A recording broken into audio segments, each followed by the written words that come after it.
Welcome to my channel पढ़ाई होगी। आई श्रेयस श्रीवास्तव। देखिए, आज हम अपने चैप्टर नंबर 9 मोशन का question number 5 page number 110 question number 5 करने वाले हैं। तो बेसिकली ये जो क्वेश्चन है ये है ग्रेविटेशन से रिलेटेड। क्वेश्चन लिखा हुआ है, a stone is thrown in a vertically upward direction with a velocity of 5 metre per second.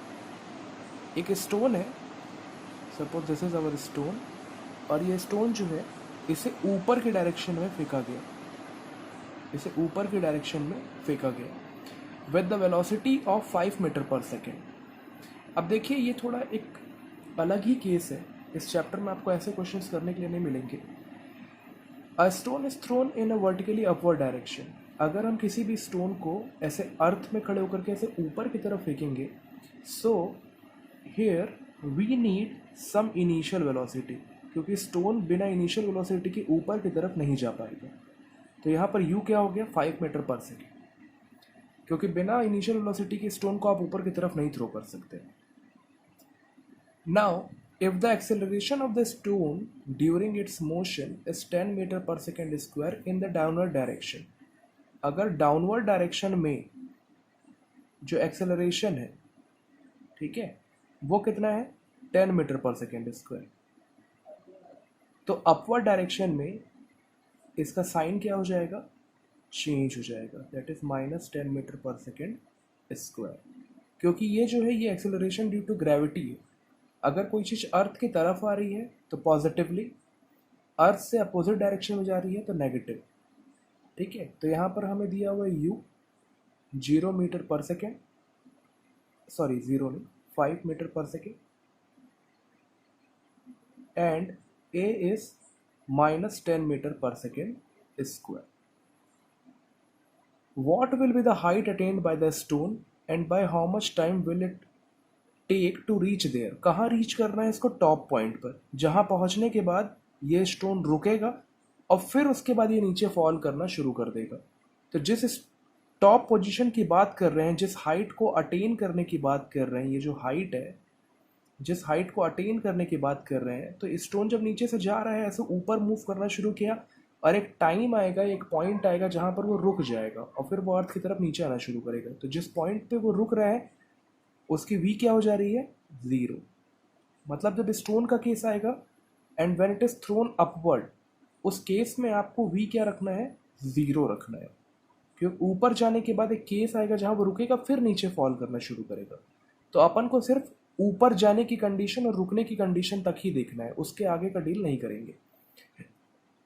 Now question में पूछ रहा है कि हाइट क्या होगी। हाइट का मतलब है यहां पर डिस्टेंस से, हाइट का मतलब है यहां पर डिस्टेंस से, मतलब मुझे s फाइंड करना है, मुझे क्या फाइंड करना है, s। And how much time will it take, how much time will it take, so one by one we are finding. देखिए, मेरे पास v है, u है और a है, तो एक इक्वेशन है, third equation, v square minus u square is equal to 2as. I can apply this equation. I can apply this equation because I am having v, u and a. So I'm going for this. 0 square minus 5 square is equal to 2 into minus 10 into s. So 0 square will be 0, minus 25 minus 20 into s. So it will become minus 25 minus 20s. Minus and minus will get cancel. ये इधर नीचे आ जाएगा तो it will become 25 by 20 s. ये आ जाएगा s is equal to 1.25 metre. 21 सा 21 सा 5 बचा, पॉइंट लगाए, 0 लग गया, 22 जा 40, 10 बचा, फिर पॉइंट लगा, 0 लग गया, 25 जा 100, तो 1.25 मीटर। ये मेरा क्या आ गया यहाँ पर, ये मेरा आ गया डिस्टेंस या फिर हाइट, जिस हाइट तक क्या हो रहा था, वो स्टोन पहुंच रहा था। नाउ टाइम, देखिए टाइम भी पता करना है कि कितना टाइम लगा स्टोन को इस हाइट तक पहुंचने में। तो टाइम के लिए इक्वेशन है v is equal to u plus a t. V की वैल्यू है 0, यू की वैल्यू है 5, ए की वैल्यू है -10 इंटू टी। ये 5 उधर जाएगा तो -5 -10 T. Minus and minus will get cancel, ये 10 नीचे आके डिवाइड हो जाएगा। So T will be 1/2 seconds और 0.5 सेकेंड्स। मतलब जिस वेलोसिटी से स्टोन को ऊपर की तरफ थ्रो किया गया वो कितनी हाइट को रीच किया, 1.25 मीटर की, और उसे टाइम कितना लगा उसे रीच करने में, 0.5 सेकेंड का टाइम लगा। This is very important question.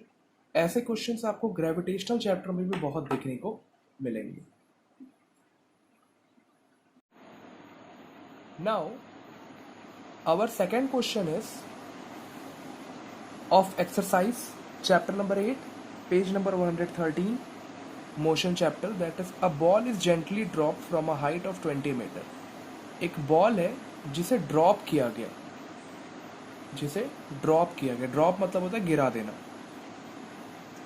वो बॉल यहां पर थी, उसे नॉर्मली क्या किया, ऐसे गिरा दिया गया। नाउ जिस भी बिल्डिंग या जहां से भी बॉल को गिराया गया उसकी जो हाइट थी वो थी 20 metre.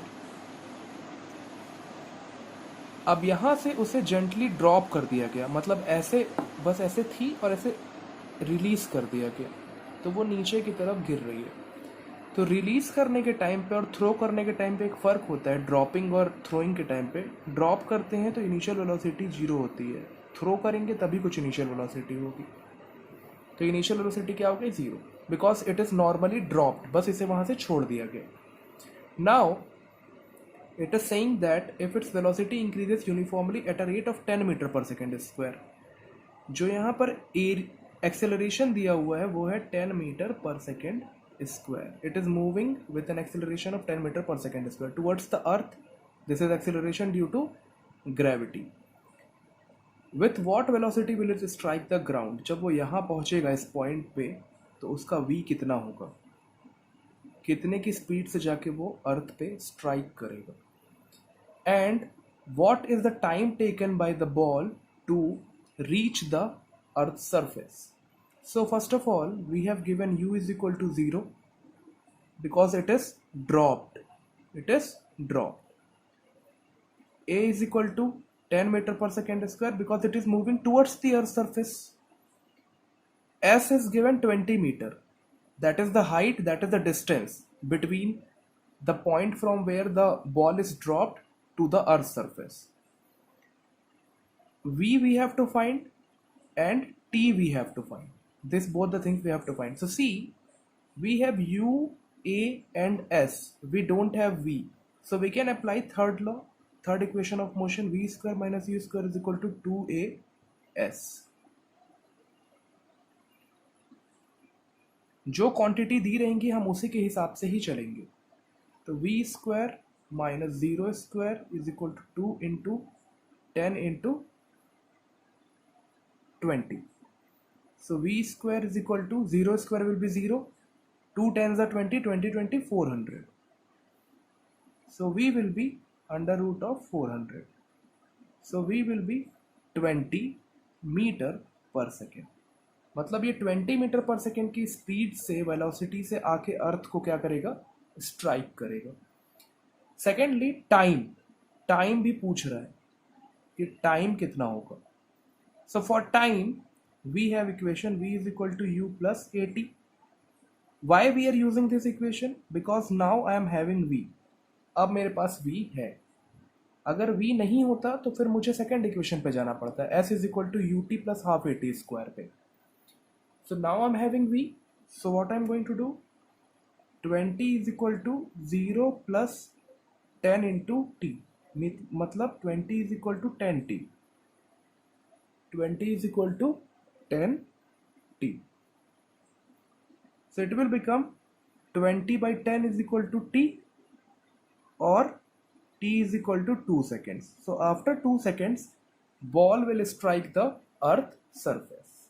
So this is the two questions. These are the two questions which are very much important for this chapter as well as for gravitational chapter. Thank you.